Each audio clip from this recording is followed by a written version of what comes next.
तो ये academy channel देखने वाले सभी विद्यार्थियों को मेरा प्यार भरा नमस्कार। कैसे हो दोस्तों? आज अधिगम का नेक्स्ट वीडियो लेके आ रहा हूँ। अब तो मेरे को ये पता नहीं लग रहा कि अधिगम के ऊपर मैंने कितनी वीडियो बना दी है। तो दोस्तों, हमारे ये टॉपिक चल रहा था व्यवहारवाद और संज्ञानवाद के ऊपर। ये बता रहे थे ना अधिगम के ऊपर कि व्यवहारवाद और संज्ञानवाद है, यहाँ पर उद्दीपन ये बुद्धि के ऊपर आधारित है। अभी हमने संज्ञानवाद पर कुछ नहीं बताया है, कुछ भी नहीं बताया, लेकिन व्यवहारवाद पर काफ़ी कुछ बताया। फिर व्यवहारवाद को हमने दो भागों में बांटा कि हल्का सा अंतर के आधार पे, हल्के से अंतर के आधार पे पुनर्वलनवाद और अपुनर्वलनवाद है। पुनर्वलनवाद के समर्थक विद्वान थे थार्नडाइक, पावलोव, स्किनर, हल और डोनाल्ड मिलर। ये मेन विद्वान लिए हमने, है ना। उसके बाद में यहाँ पर पुनर्वलनवाद के अंदर ये कहा गया उद्दीपन और अनुक्रिया पुनर्वलन के आधार पर ही होती है।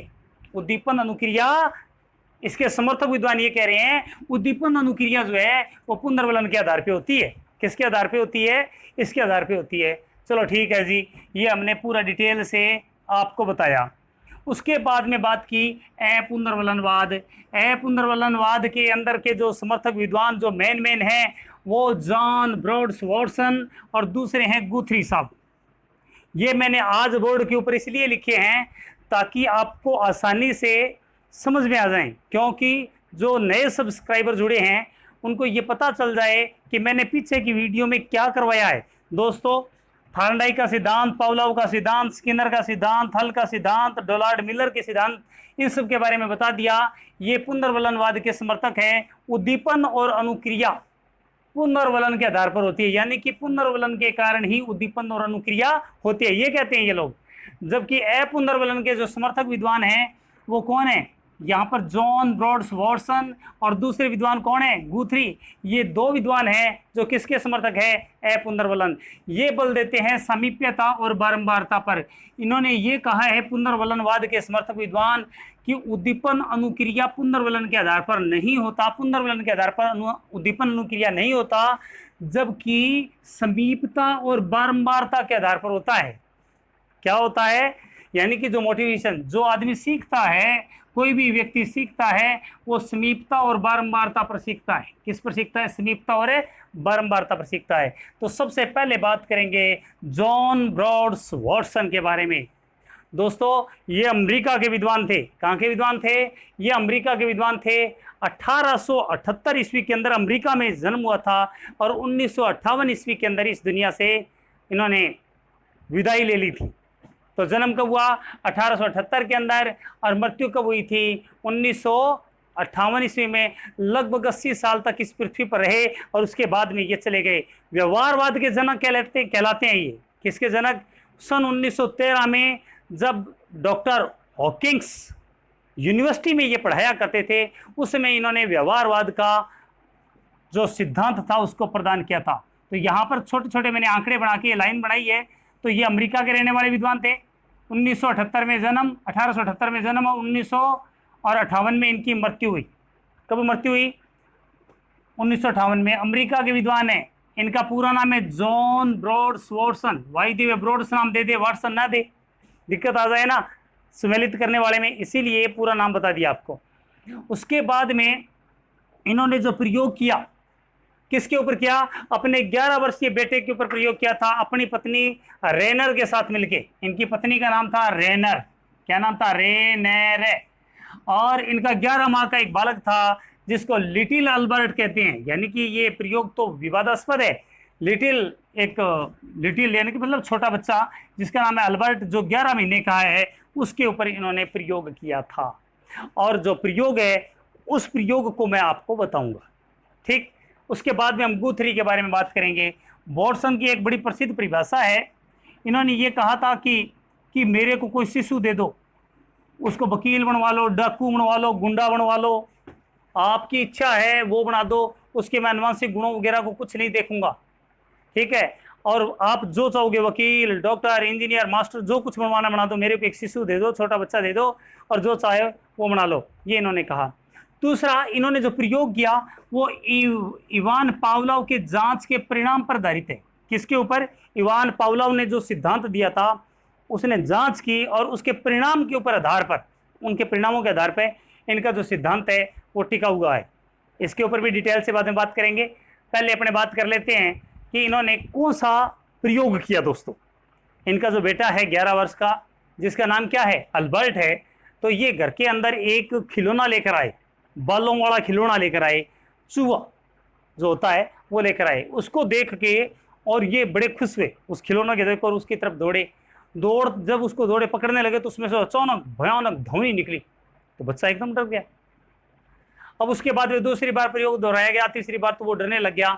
जब भी वो बालों वाले खिलौने को, बालों वाली कोई भी चीज़ को देखता था, जैसे ऐसे बाल थे जिनके मुलायम मुलायम बाल जैसे खरगोश के होते हैं, या मुलायम मुलायम बाल वाले कुत्ते होते हैं, या बिल्ली हो या हिरण हो, मुलायम मुलायम जिसकी बाल, उसको देखते ही ये छुप जाता, डर जाता था। कौन? तो यहाँ पर ये कहता है कि जिस प्रयोग को हम बार बार प्रयोग करें, यानी कि बार बार प्रयोग करें, अब उसके बाद में वो व्यक्ति के समीप हो, तो उससे अधिगम की प्राप्ति होती है।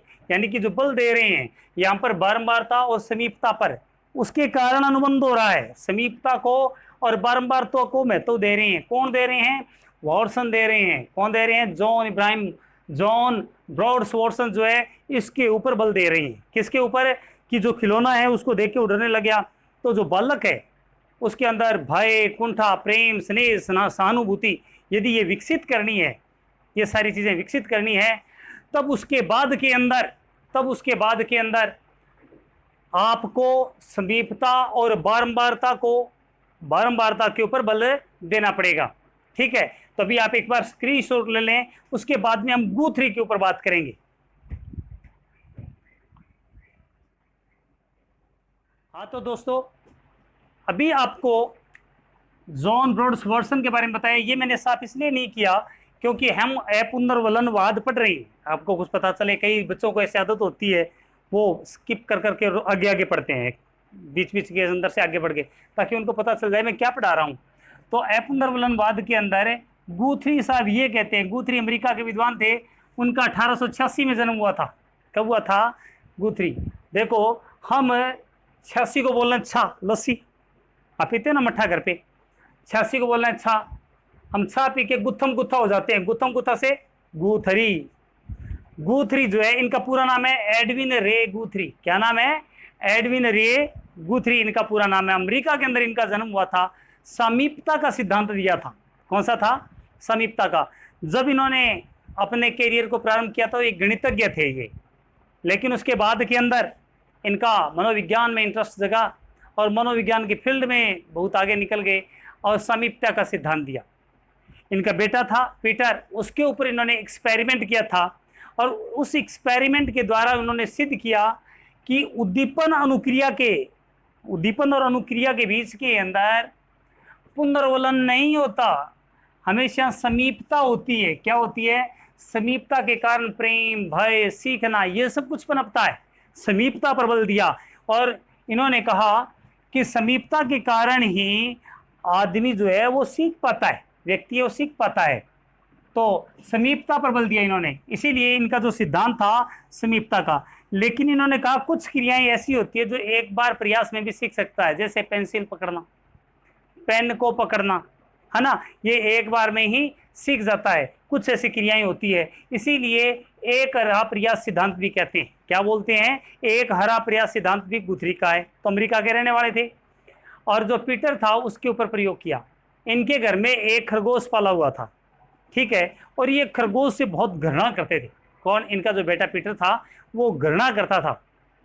अब क्या हुआ, इनके पिता ने, यानी कि पिता कौन? गुथरी जो थे, इन्होंने क्या किया, एक कार्टून के अंदर खरगोश को बंद करके उनका मुंह थोड़ा सा बाहर निकाल के, और इनके पास में धीरे धीरे जब खाना खाते टेबल पर सारा परिवार बैठता तो उसमें रस्सी से बांध के उसको पास में खींच लेते। धीरे धीरे और जो उनका बेटा था पीटर, खरगोश के प्रति घृणा के स्थान पर प्रेम पनप गया। अपने घर के अंदर कई बार बच्चा बहुत ही कुरूप जन्म जाता है, शुरू से बड़ा गंदा सा लगता है, लेकिन धीरे धीरे जब उसके साथ में रहता है तो हमें लगता है कि नहीं ये बहुत सुंदर है, हमारा उसके साथ नज़दीकी संबंध हो जाता है ना। ऐसा होता है ना, ऐसा कई बार। तो उसी प्रकार ये तो व्यवहारिक बात है कि जो आदमी समीप रहेगा, भले वो पड़ोसी का ही है, तो हमें अच्छा लगने लग जाता है, उसमें से आत्मीयता पनप जाती है, उससे प्रेम पनप जाता है। ये किसने कहा? ये गुथरी साहब ने कहा। किसने कहा? गुथरी साहब ने ये चीज़ कहा। तो आपको बताया, पहले वाटसन के बारे में बताया था। किसके बारे में बताया था? वॉटसन के बारे में बताया था। अब गुथरी के बारे में तो इन्होंने कहा, एडविन रे गुथरी ने ये सिद्धांत दिया। इनके सिद्धांत का नाम था समीपता, और सीखने के लिए उद्दीपन और अनुक्रिया के बीच में इन्होंने समीपता को बताया। किसको बताया? इसी के कारण, समीपता के कारण प्रेम पनपता है, और समीपता के कारण ही ज्ञान पनपता है, इसीलिए समीपता जरूरी है।